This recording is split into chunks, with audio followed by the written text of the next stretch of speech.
হযরত আবু হুরায়রা রাদিয়াল্লাহু তাআলা আনহু সাহাবীদের মধ্যে সবচেয়ে বেশি হাদিস বর্ণনাকারী।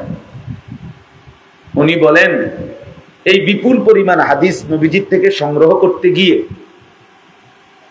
কখনো কখনো ক্ষুধার কষ্টে আমি কোথাও বাহিরে গিয়ে যে খাবার সংগ্রহ করব, এইটুকু মানসিকতা আমার ছিল না। কারণ যদি আমার একটা রাসূলের একটা কথা ছুটে যায়, একটা বাণী যদি ছুটে যায়, তো এই জন্য উনি বলেন যে আমি কখনো কখনো মসজিদে নববীর বারান্দায় উপর হইয়া লম্বা হইয়া শুয়ে কাঁপতে থাকতাম। আর আমার সঙ্গী সাথীরা বলতো, আবু হুরায়রার মনোমৃগী রোগ, খিঁচুনি রোগ।